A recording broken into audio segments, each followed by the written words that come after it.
One of the interesting things that came to my mind while having this discussion is on contemporary trends, which I think is very important because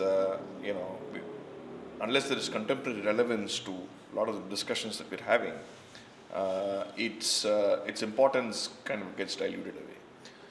One among these, what we can do is I'll go one after the other among these contemporary trends. One is on the issue or the the difference between bhakti and bhava in approaching upanyasam and Carnatic music, and doing it for the essence of the music minus the bhakti and bhava. Yesteryear trends indicate that bhakti was a source which took them to Carnatic music, and they evolved primarily on that.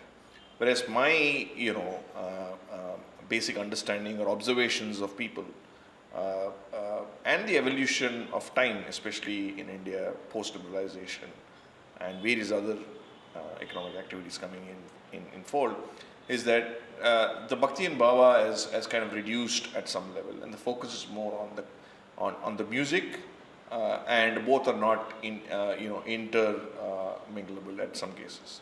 So what is your take on that? I mean, is there a preferred kind of view that you have, or what is your perspective on this?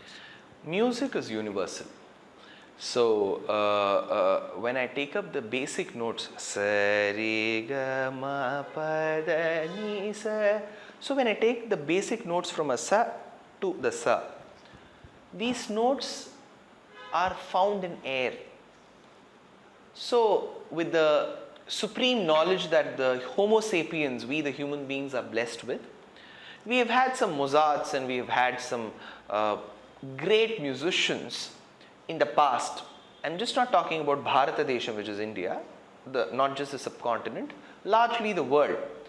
People from remote villages who have been able to appreciate, recognize and decipher those notes and put it in a certain organized fashion. And over a period of time, it gets all the more organized. So one such tradition is the Indian music system. And Indian music system is no new entrant. We have had music even during the Vedic times. So we call it Samaganam, because Samaveda itself sounds very different from the Rig, Yajur and Atharvana. So it is sung in a certain fashion. Though they say that you find a lot of swaras in it, it's in a certain pattern.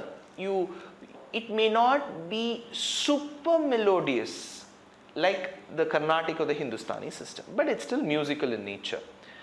And most of our scriptures, which came much later of the Vedic period, the Itihasas, Ramayana, Mahabharata, they've all come in poetry. So poetry is the typical or the preferred form of writing which is fit for music. So music has come for ages in Sanatana Dharma, but when it took shape is when we have Jayadeva, we have Purandaradasa, Annamacharya and all. So here is where we need to understand that music is universal. Music is appreciated by one and all, even if the person is a non-believer in religion. Music may not have anything to do with religion at that point in time. But the moment we bring composers into it like Purandaradasa, Annamacharya, Bhadrachala Ramadas, Narayana Tirtha, Uttukada Venkata Subbayar, Muthuswami Dikshit, Tyagarajar, Arunachala Kavi, Shama Shastri, Papanasam Shivan and so on, these composers in languages such as Tamil, Malayalam, Kannada, Telugu, Marathi, Hindi, Odia and so on, they have tried to use this music as a tool to instill belief system and devotion in the masses on our scriptures. Because if I take Ramayana or Mahabharata, which is in pure Sanskrit, to villages, people may not be able to associate. I take the essence of Ramayana and then make them into beautiful compositions with different moods, and I take them to the masses, people will relish. So the sole purpose of these composers to introduce Sahityam in Carnatic music was to instill bhakti. This point cannot be done away with.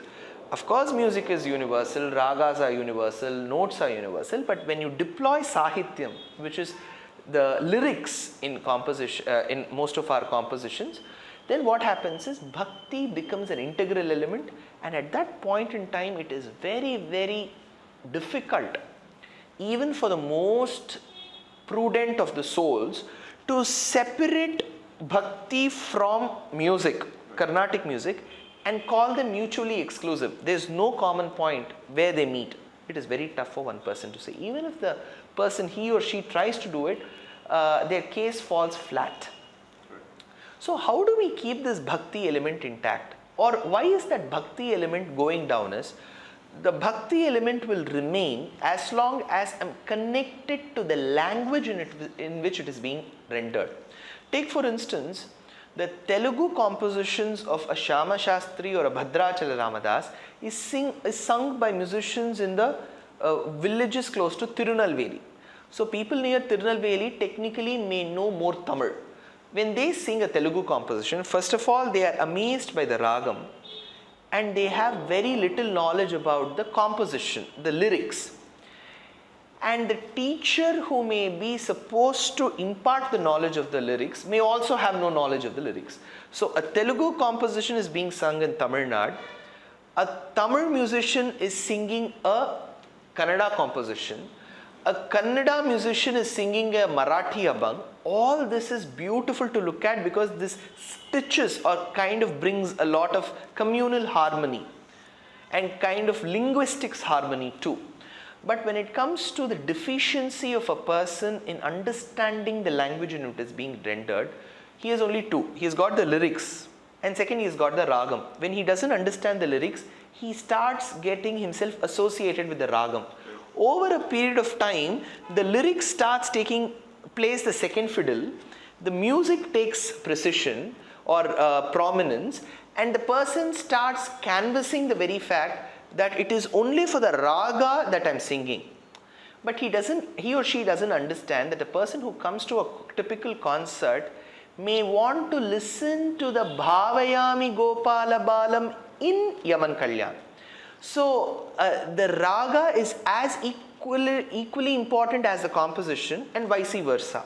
So I agree with your point that people have started seeing music and especially Carnatic music as an art form which is absolutely bereft of the bhakti element or doesn't need the bhakti element. All you need is your knowledge to appreciate music, which I feel will make musicians, their lives, the audience's lives miserable. So it's high time that as performing artists, learning students, aspiring students and gurus, we all start treating Sahityam as an integral part of music and how much of bhakti it can instill in the minds of the listeners. I